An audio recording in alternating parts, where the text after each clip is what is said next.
Well, tonight's talk is a little longer than you thought.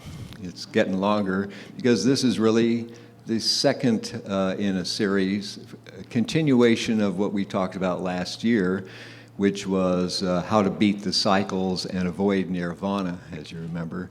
So this is part 2 to that series. And if you remember from last year, we said the real goal on the esoteric path is to become conscious in our higher self, which really means unconscious in our lower self, to move our lower self up into our higher consciousness to the point where we can go through the Devachanic state in awareness. By doing the Devachanic state in awareness, we can go around the rounds faster and become a 5th rounder in this 4th round. And supposedly a 6th rounder before the 6th round, when we'll all be Buddhas. So there are 4 states of consciousness, and we are in Jagrat. Blavatsky calls it Jagrata Avasta, and in the glossary. So Jagrat is just our normal waking state. And then we have a dreaming state called Swapna, and really that's not much different from our waking state. Jagrat is merely that we're dreaming and have no more control over our thoughts than we do in the waking state. The 3rd state, Sushupti, is a deep sleep state where we have no memory, dreamless condition, and this is speaking of our lower self. We have no memory of it because our higher consciousness is alive and well and functioning on higher levels, and we cannot register that in our relatively impotent brain mind, as GDP calls it. So in sleep, we sleep right into that deep sleep state because basically we're not capable of thinking in our higher condition. There is a 4th state in our states of consciousness, which is called the Turiya, which merely means 4th. Blavatsky refused to give the real name of that state, thinking that it would be misused or used inappropriately. GDP did name it, partly, in his occult glossary, and he merely said it is the highest condition of samadhi, which is nearly a nirvanic condition. We found last time, remember, we can attain nirvana in this lifetime without passing into an unconscious state.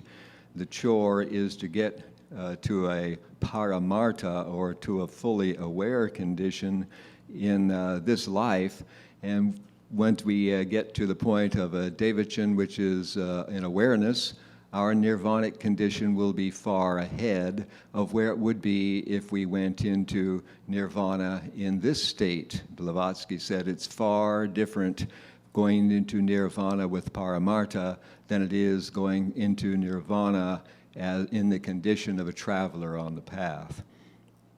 So our job is, of course, to escape nirvana.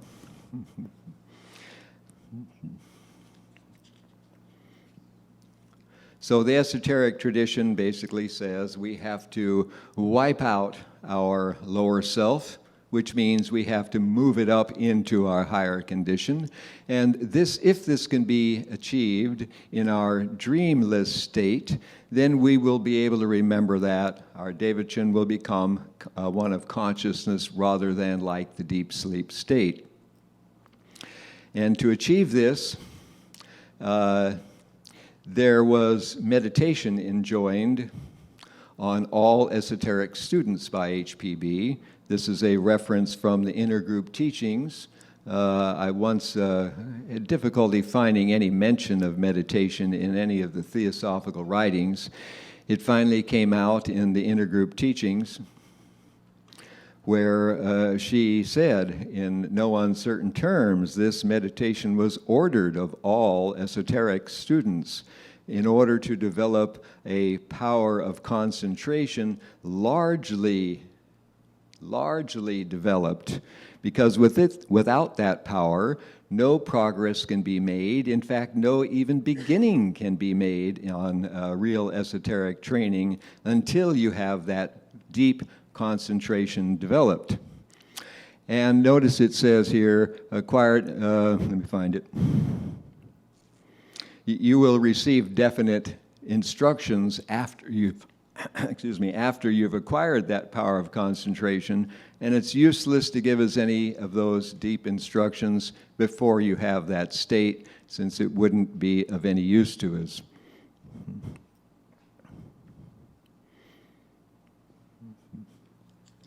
So that power of concentration, she didn't say any more than that. So I believe that power of concentration that we're supposed to have is called dharana, which she defines in the voice of the silence. If you want to comprehend that soundless sound, that it must be the sound from our deep sleep state, and understand it, you must learn the nature of dharana, concentration, which must be largely developed. In order to do that, you must become indifferent to all objects of perception and stop the thought process, or at least disengage from your reaction to the thought process. I doubt if you can truly stop the mind from flowing, but you can certainly cease the associative thinking that goes along with that thought process. Dharana is that intense and perfect concentration of the mind on one interior object. Remember that one interior object, and abstraction from everything having to do with the senses and your reaction to them.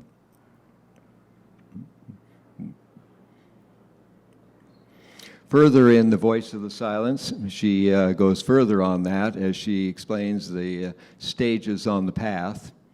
To the sixth stage, which is dharana, you have to slay your thoughts again and again at every level so that no images from the soul light, boy, I'm not good at this, here we are, lest thy soul light, a dark shadow comes. Well, that soul light is really the astral light, and the great picture gallery of eternity, Blavatsky calls it. That is what calls us back into incarnation, is all of your imagery from the astral light. If you can clarify that by silencing the mind, and as we get further in here we'll see, then that will not be the thing that brings you back into incarnation. Not an easy task, since everything you think, everything you do is recorded in the Akasha. But since we are really thinking only in our lower minds, then it's all really recorded in the astral light, which is the lowest level of the Akasha. But if you can get to the sixth stage in that deep state of dharana, then you are not going to be recording your imagery in the astral light.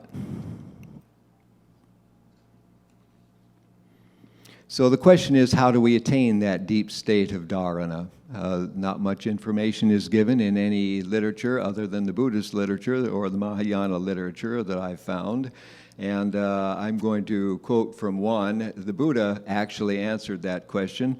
And while I'm not a Buddhist, the Buddha is the head of our esoteric hierarchy. So what he says has meaning whether you're on the Buddhist path or not.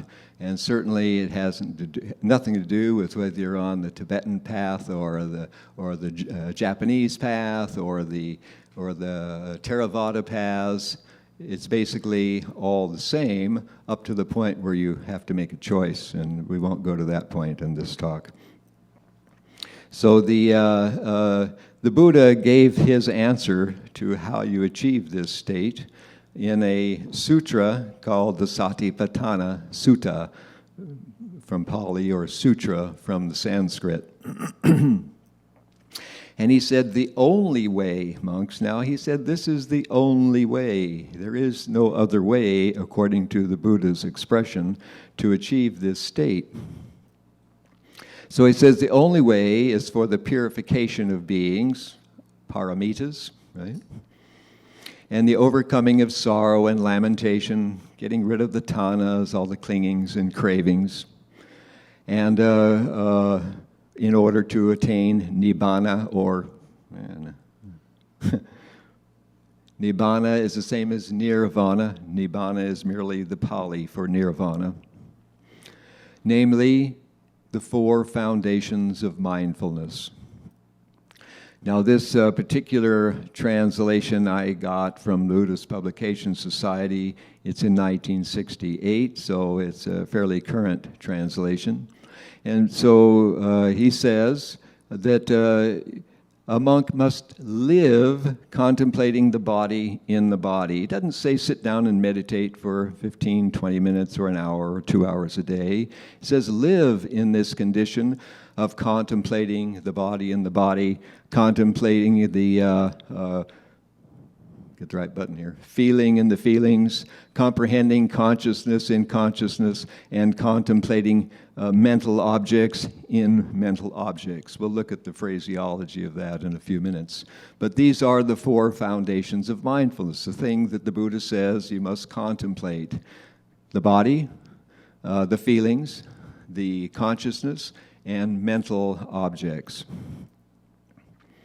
So he lives contemplating, though, the body in the body, and furthermore, he lives contemplating the body internally, contemplating the body in the body externally, and contemplating the body internally and externally. Peculiar, but we'll get back to it.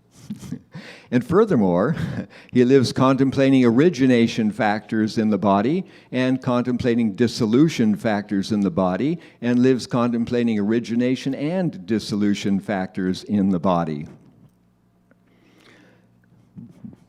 So, excuse me. We'll look at exactly what that means in a moment. But the Satipatthana practice can be described as an exclusive practice of bare insight without the previous development of deep concentration, which is usually from the breathing anapanasati rather than the Satipatthana. So this goes into mindfulness kind of reversed from what would be taught in the Buddhist ashrams. This puts the cart before the horse, but this is a practice that you can live in rather than sit in a monastery and try and practice withdrawal into the absorptions, living these conditions. And this qualifies as a way of gaining upakara samadhi. Now, the Theravada Buddhists don't talk about dharana and dhyana. They just talk about different levels of samadhi. The beginning samadhi, upakara samadhi, being neighborhood samadhi, is a deeper state. So I'm saying probably upakara samadhi is somewhere in dharana, since the beginning stages is dharana of samadhi, and upakara at least is getting in toward a deep state of dharana, concentration. So this method is developed in order to get to that deep state of concentration. And it's an insight, is defined in the literature as 8 particular kinds of knowledge. And that's the contemplation of rise and fall, the dissolution, meditation, contemplation on dissolution, contemplation on fearfulness, on misery, on aversion, on desire for deliverance, reflection in the self, and equanimity. In particular, of interest is contemplation of rise and fall and the dissolution. I'll come back to it. But first, when he says contemplation of the body in the body, why does it say that?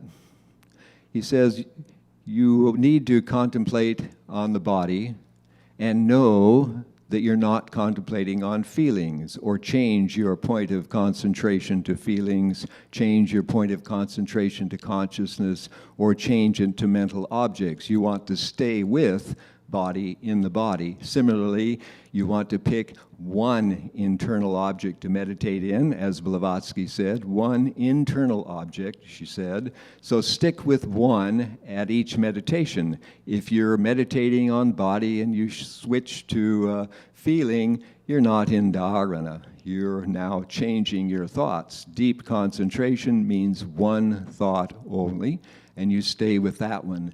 If you switch to another, you're still not in samadhi. If the now, when he says you want to live contemplating the body internally, this means you're looking at your own body, contemplating it internally. When he says contemplate the body externally, you want to watch and contemplate somebody else, how they behave, what their body is doing. Not just yourself, but on somebody else, external.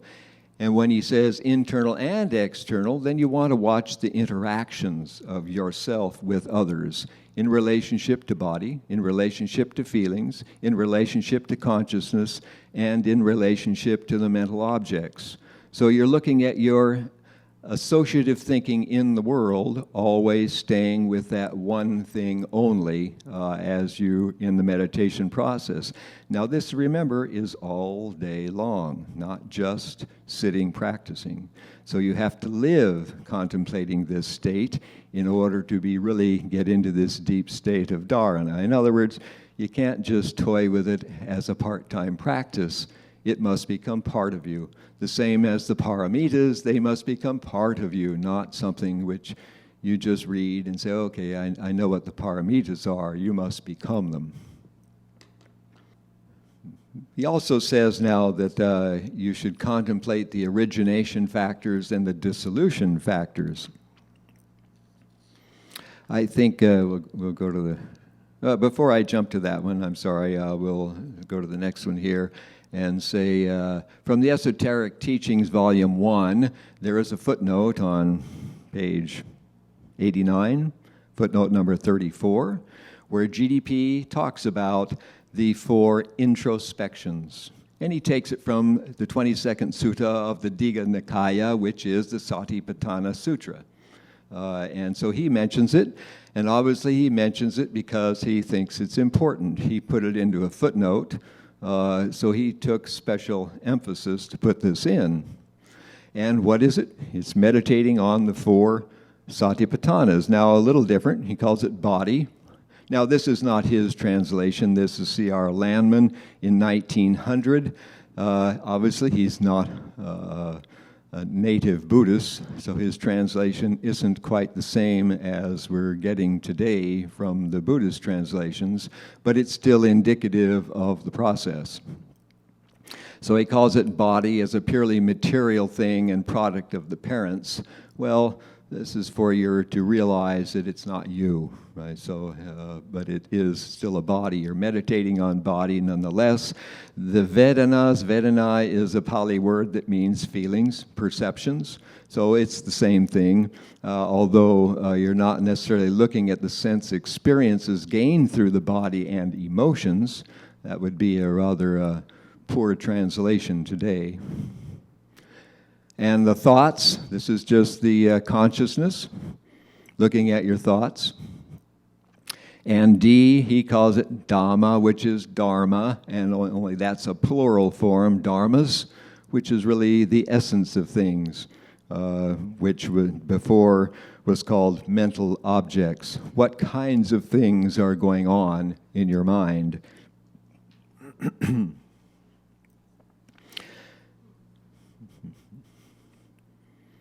Now, the next slide is the second fundamental proposition, which we've already seen once today, but this is rather interesting in light of what we're talking about, where the universe in toto is a boundless plane periodically, I'm getting the wrong button again, periodically the playground of numberless universes incessantly manifesting and disappearing. originating and dissolving, origination and dissolution. Everything that occurs in our physical or even manifested world, because it says in toto here, not just the physical plane, but this is all the non-physical planes as well, not just in our body, but in our sensations, in our linga sharira, in our mind, in our spiritual self. It all is included in toto. And it all incessantly manifests and incessantly dissolves back into a pralaic state. Everything, your thoughts, your feelings, your mind objects, and your consciousness itself rises and falls. So remember, the two things for insight development was contemplation on rise and fall, and dissolution. Well, dissolution can't be thought of by itself, because as soon as something dissolves, there's a following origination, so it comes back again. So right out of the second fundamental proposition, we see this is the nature of reality on all planes. And if you want to be freed from that, and freed from all the distractions in the mind, the only way to do it. Now, this is looking at it macrocosmically here, sparks of eternity and manifesting stars, but remember the macrocosm is the same as the microcosm, so whatever is true of the macrocosm is also true of our own little self. So we are sparks of eternity as well as the solar system is. So we can expect that to all be the same. So although the four foundations of mindfulness are variously named by different authors, it's still pretty clear that in order to gain that dharanic condition, we have to clear our minds from all these disturbing effects, and we can relate these to our four principles. Now, I left prana and atma out of here, and manas is a pure principle, since we really have these four. Manas doesn't really exist by itself. It's either kama manas or buddhi manas. It's either lower mind or higher mind. And the linga sharira is the center of our sensations, our sensitivity, and our feeling. And the body, of course, the sthula sharira. These are the four things that we should be meditating upon, contemplating these four aspects of our being.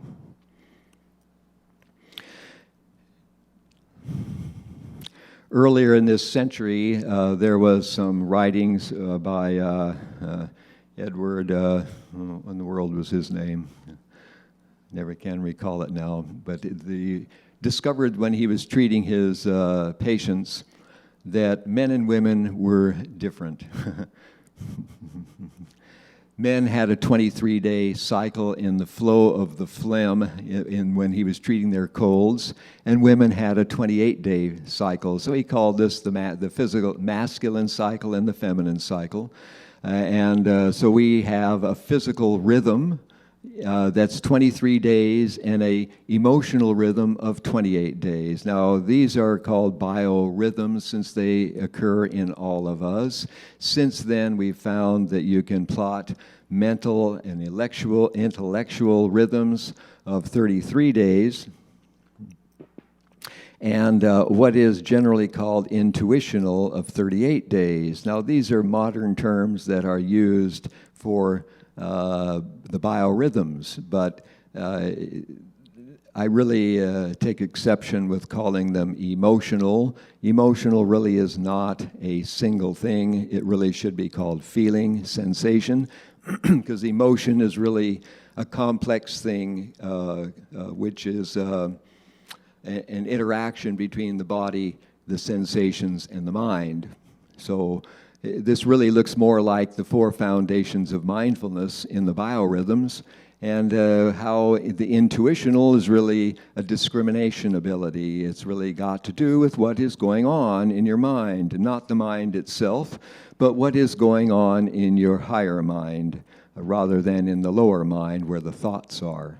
So I've, in our meditation process, I've found it quite useful to look at the 4 biorhythms. So how do we use these 4 biorhythms? In the next slide, I give a graph.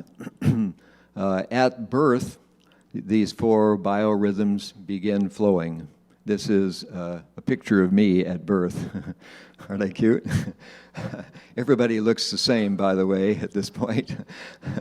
At the very beginning, at the moment you take a breath, all the biorhythms begin at one time, and they all start progressing. Unfortunately, the colors don't come out here too well. But there are 4 of them, and you'll see that they keep flowing along. The physical one is shortest. The so-called emotional or feeling one is next. The mental one is next and comes down here. And the intuitional one goes on a longer, or the mind object one goes on a longer one. So they keep on going in that way for just interminably throughout your life. They don't ever shift.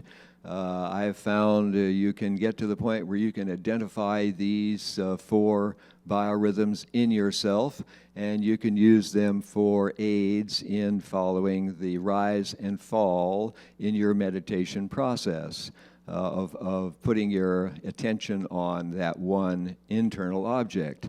And since these are originations and dissolutions in and of themselves, they qualify for an insight development of the Satipatthana method.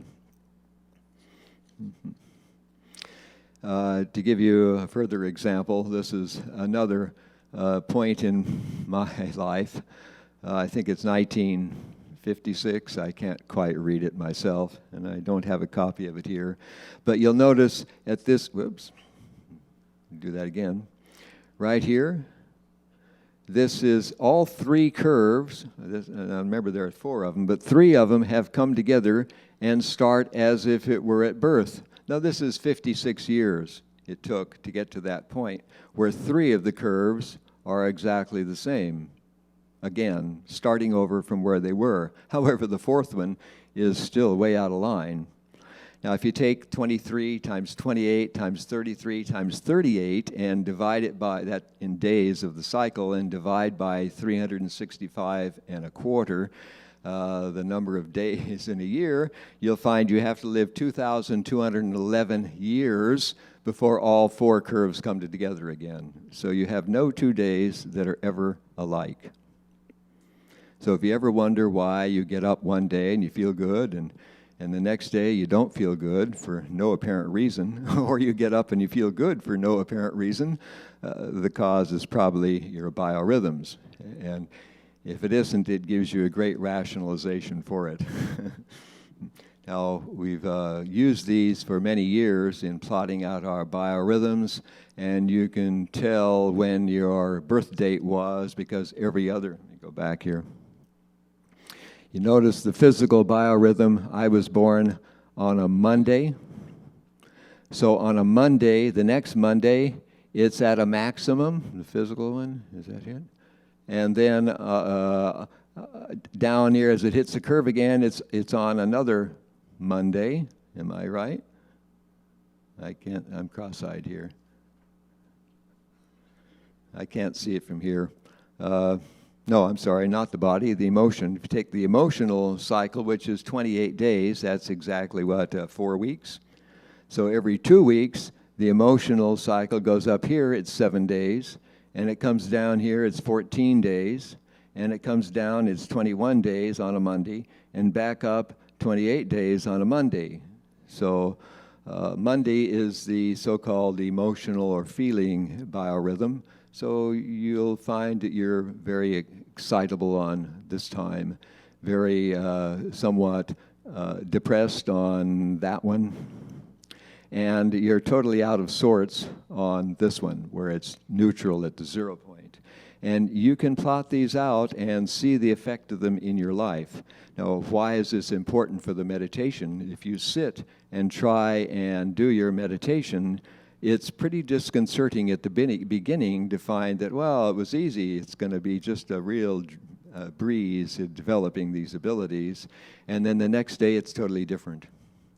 So I usually give these out to our meditation students and say, follow these 4 practices. And when I teach the mindfulness or Satipatthana meditation, I'll have them focus on just body awareness for a few months, just the emotional awareness for a few months, just on the mental awareness for a few months, and the mental objects for a few months. So just isolating on that one thing, and have them focus on that so they can identify what these curves are and get used to the cyclic nature of everything, which is what the Satipatthana is all about. Now, there is much more to the Satipatthana and mindfulness training, and I don't want to get into that tonight. That usually takes me lecturing 10 hours on a weekend to go through the whole process. But I think with that, I'll let it go and open to questions.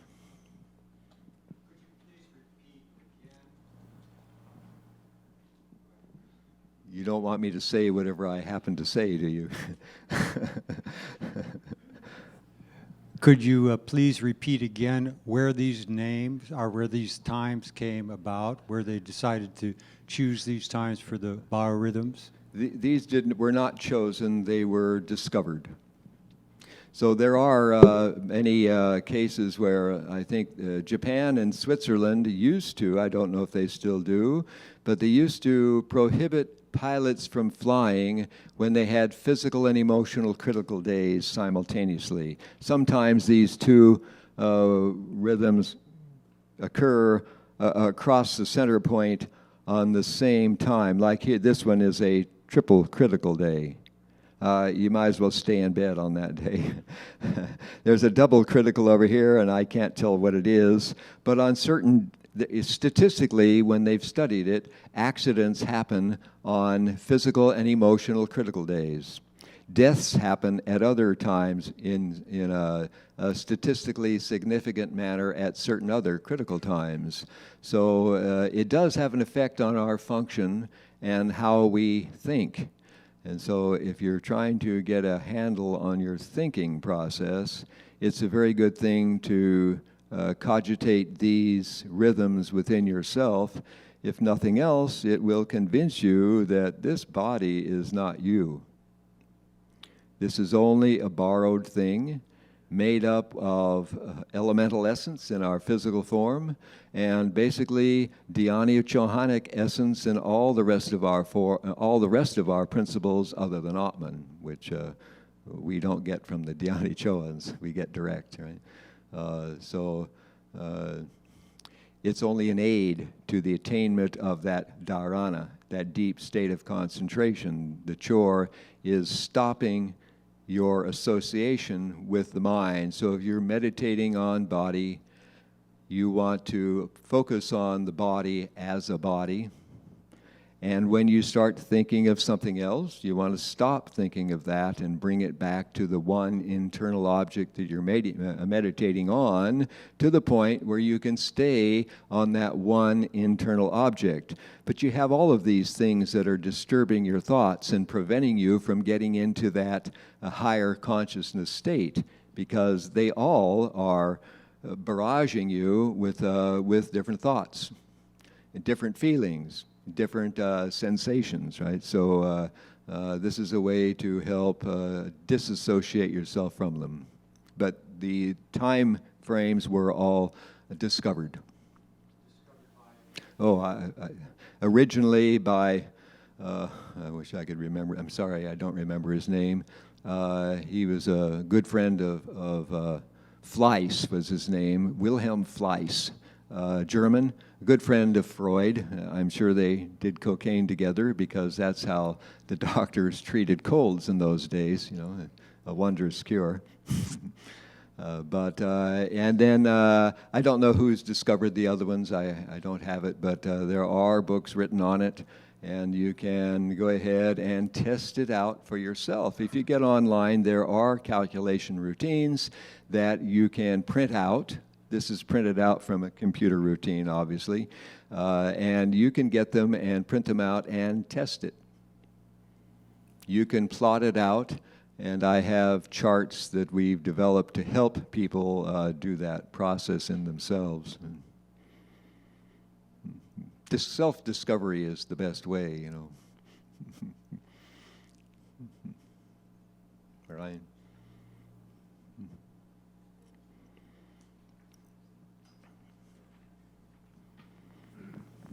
Thank you. Two questions, actually. The first one is, you said that these biorhythms are, of course, origination and dissolution factors. Yes. Could you explain that for me?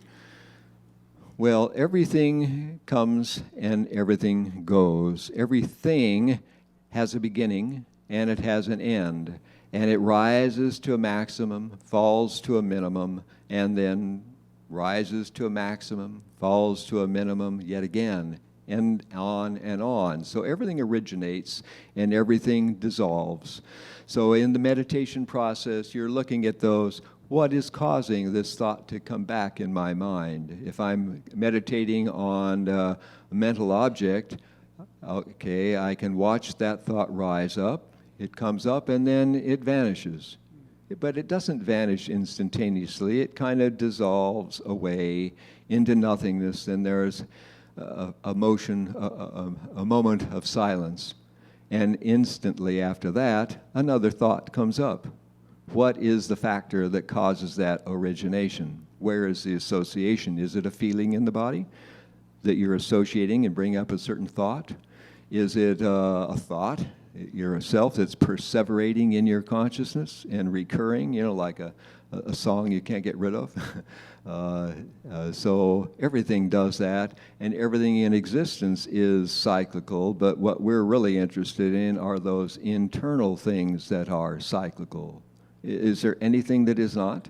The second proposition says everything manifests and dissolves incessantly. Now, that'll go on and on. You don't have to be distracted by those, but we are. They're all caught up in our lower mind, and you don't know if you've tried to sit and meditate, how soon do you give up because your mind is pestering you so much? If you don't give up, maybe you can defeat it. Just one more, just a quick one. If it's a quick one, can our mind influence, for instance, the length of these cycles? No, not in my experience. Now, there can be some variability. If you'll read that esoteric book called The Source of Measures, you'll find that all cycles are harmonic cycles, and they oscillate around a harmonic mean. So I have found some variation of maybe a half a day, something like that, and it might be that if you're born like I was at 9:40 or something at night, my critical day might indeed be Tuesday rather than Monday, but then our year is not exactly 365 and a quarter days, so we know there has to be a 4-year cycle on that anyway, where it'll oscillate one way or the other. So there's some oscillation, but basically it's set. And so that is a biorhythm for everybody, and it seems to be invariable. Mine is a similar question. Can the intensity, never mind the periodicity, but can the intensity of any of these cycles be modified by breath or imagination or anything? I think your reaction to them can be greatly modified through the Satipatthana practice. Right. So yes, I think the rhythm is there. Basically, the chart shows the rhythm going from +1 to -1. +1 to -1 what? Right? So it doesn't really say how big it is or how small it is. That's really how you're reacting to it. So you can certainly affect your reaction to any of these cycles by being aware of them and following them. For instance, if you are on an emotional, critical day, you needn't stay in bed, like I said. You can be aware that you're going to be maybe emotionally out of balance that day, or your physical body might be full of energy and you're accident prone. You'll turn too fast or run into a doorway or something of that nature, stumble. But if you're aware, certainly you can change that. was just thinking of Judge's old Culture of Concentration series of articles, where he had something to the effect that, and I think it was in the case of depression, at that time you deliberately try and counteract it. But I don't know if that has quite the same thing to do with depression. Which one did you say? Well, Feeling the feeling or the body, it wouldn't matter. It would be the same. And yes, you can try to counteract it, but that doesn't mean you're going to change it. It means you're going to be aware of it and counteract it by modifying your consciousness. So if you're in a very concentrated state, you're not going to be tripping over your feet on a physical maximum day or a physical critical day because you're aware of it. So that would be basically your modifying it. You're not really modifying the rhythm, but you're modifying your reaction to the rhythm. I realize I'm way off base, but when you had that original quote about dharana, I had always interpreted that as the mind in the body in the body as being a finer body, like the linga sharira in the sthula sharira, and that would be what a way of interpreting. I think that's quite interesting, Dara. I've never seen it in a commentary that way, but I think that would certainly be something to refine your meditation on, since each one of these principles is, of course, sevenfold. So you have a body in a body, but I don't think that's what the Buddha was talking about in an esoteric sutra. But I think that could definitely be applied. But then he would say you'd be aware of consciousness in the body, mind objects in the body, and things like that, not just body in the body.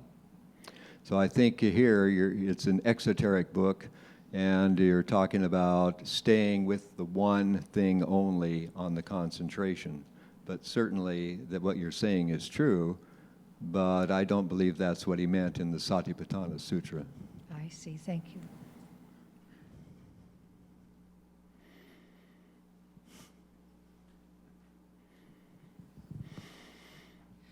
John, you analyzed those four objects in physical, astral, kama manasik, and buddhi manasik. And then I see the rhythms, also four, and I can see the correlation. But where does come in the amrita, the compassion? Oh, I didn't For get that into is- that at all. I'd No. say this is all for the purpose of gaining dharana.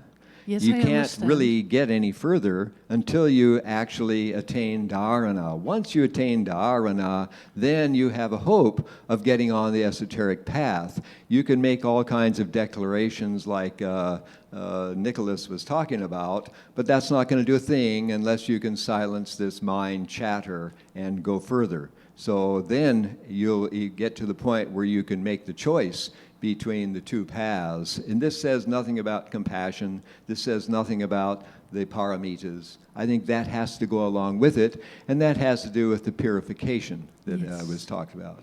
So there's no biorhythm of compassion in it. No, Okay. no. Hopefully, compassion is like loving kindness. It's not a cyclic thing. We live in a pool of love, in a pool of jiva, the one life force, and it isn't cyclic. No, but there's one thing everyone remembers.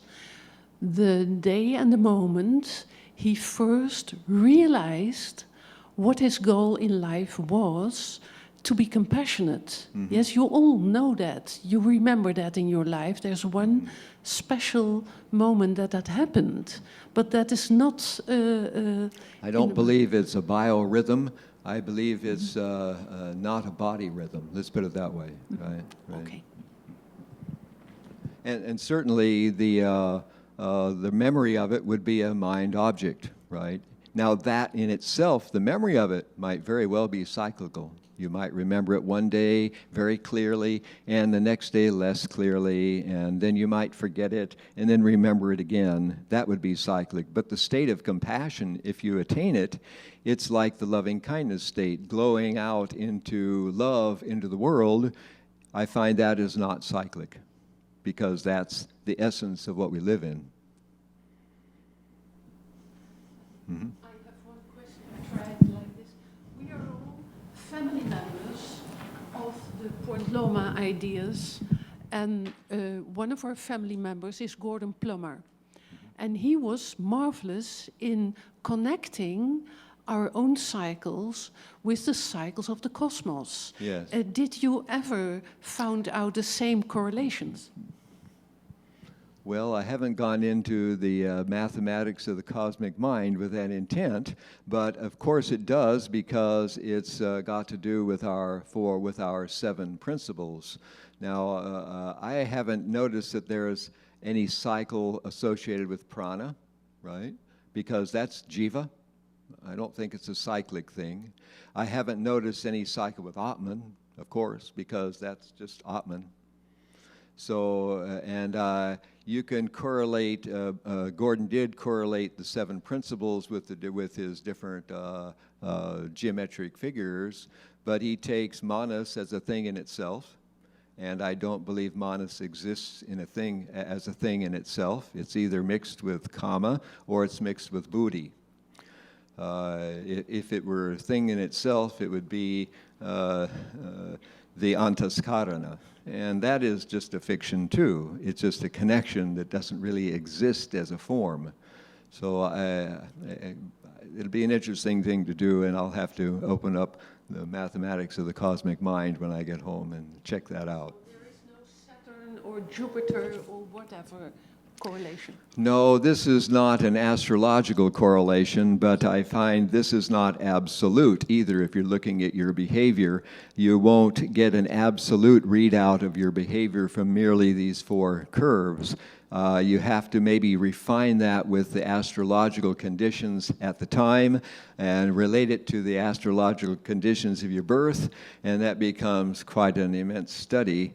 Maybe you can get a refined, but this isn't for the purpose of predicting your behavior, although it can be done with that in some ways. I use it as a method of becoming aware of the 4 foundations of mindfulness and focusing on those as a meditative practice solely.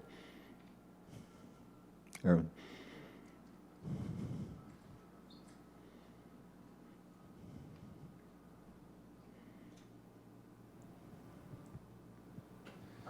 So we know that cycles are not really a thing in itself. There is always something that makes through the cycle, right? Some form of life or consciousness. Vohat, jiva, the cycles. Something is driving it on, Vohat. Yeah. Or just the one life force that drives it on, makes it manifest, and manifestation itself is a cyclic thing.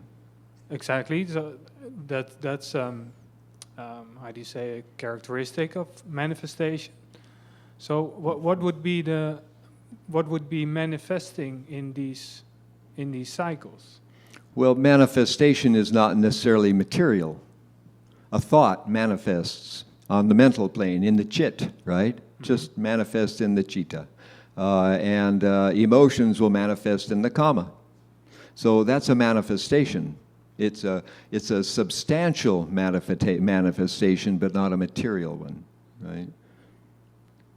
So anything is a manifestation. And it's always 2 opposing forces in that manifestation, because that's what causes the manifestation, right? Causes our dual universe. So it doesn't matter whether it's manifested on the material or not, it's still a thing and still a manifestation. But so if you look at these cycles, you cannot say that these are life atoms or thoughts or... I don't think so. I think maybe the life atom itself is a cyclic phenomenon. Depending on how elemental it might be, I think the elemental being will be cyclical, just as we are. Maybe it'll blossom into existence and disappear, and then another one pump up and disappear, depending on what the function of it is. So I think we are cyclic phenomena in and of itself. We have a life that is origination, and we have a dissolution into another stage, into the downward stage, and then a reincarnation, which is the full cycle. And is there anything that you can think of that doesn't have that? A thing I'm talking about. Exactly, that's what I'm looking for, is because everything which manifests is cyclic. Like we see life and death, but we know that there is a consciousness behind it. That's right. The That's Paramatman who is manifesting. Yes. And so I'm looking here at the cycle, and I try to think of what is manifesting here. Well, I think what's manifesting depends on what it is you're putting your attention on. As I say, if you want to meditate on a life atom, you can meditate on a life atom and it'll rise and fall in your thoughts. Right? But everything has a different period. This is just the biorhythms in our human condition. And perhaps they're the same in animals. I really haven't ever studied that. They would only have a body rhythm and an emotional rhythm, a kama rhythm, and maybe some manas rhythm. But they wouldn't have any buddhic rhythm. So I don't know. The life atom, I imagine, it depends how long it lives. Do you have any idea? No idea, yeah. So I don't think these can be looked at as things rather than things that happen in us, human biorhythms. Right? And maybe everything has a biorhythm if indeed it's a bio. And I think a mineral must have a rhythm, even though it might be millions of years long or even manvantara length, right? We make atom clocks, right? We make atom. They certainly have rhythms, yes, right. And they don't modify, but they can be modified under certain conditions, that's right. What about the lunar cycle? These all are fairly close. What about the moon? Well, the moon is basically that 28-day cycle, although the moon is actually a 29.5-day cycle. But it's called the feminine cycle, 28 days, and it seems not to be appropriate to call it the masculine and the feminine cycle any longer. We call it now the physical and the emotional instead of calling it the male and the female. But I think... No connection whatsoever. I think perhaps there's a connection to it, but it isn't precise because the moon is 29.5 days, right? So there's also solar cycles. We have all kinds of other circadian rhythms. We have circadian, means it's about a 24-hour cycle, a little off, but close. We have another one called ultradian cycle, which is 90 minutes.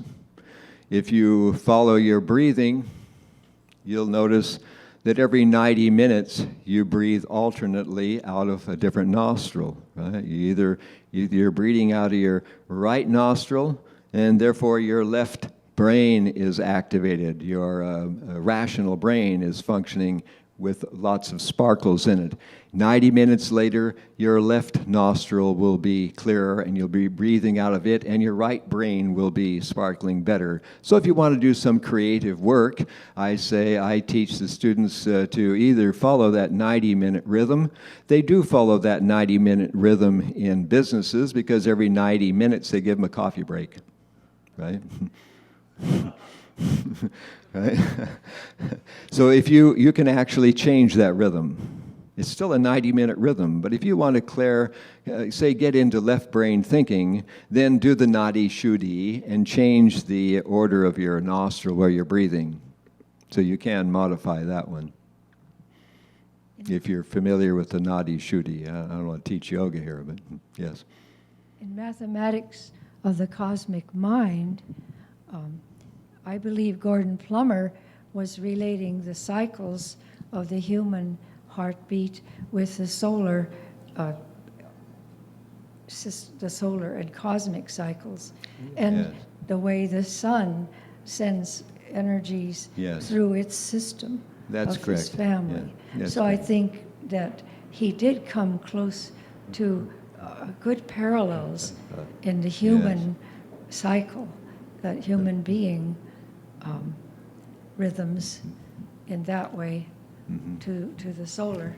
Well, I think our four basic rhythmic points of the year, our four celebrations of the solstices and the equinoxes in the temple, the book, are biorhythms of a grander scale on an annual basis, no doubt, no doubt. And there is a correlation of the rhythms of the moon and the sun, as we know, on a 19-year cycle. Well, there's plenty of 50-year cycles running around also in the Mayan, and in some of the ancient world, there's 50 or 52-year cycle for the calendar year, when apparently something cosmic happened. If you read Velikovsky, he'll give a reason for it. When every 50 years there was a near miss for quite some time of another asteroid or planet in the vicinity, so we have a 52-year cycle in our memories. And why did the Mayans select this 52 or 50-year cycle as well? Having to do with cycles of Venus and Mars. So 213-day cycles, there's lots of them, lots of them. But I'm only looking at the biorhythms for the purpose of the Satipatthana.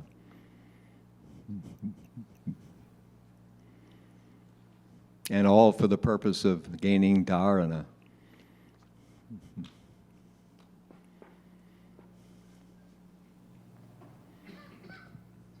We have no biorhythm just before our physical birth. You don't have any existence before your physical birth. Blavatsky says you step into the body when the first breath comes in. So before that point, there is a body there, but it's really just a piece of your mother, generated by your two parents who have made the body. But you step into it at the first breath. From that point, the biorhythms begin. I think before that point, it's probably the mother's biorhythms. I guess.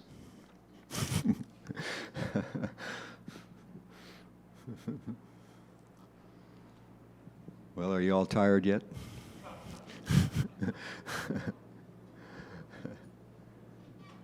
Oh, thank you.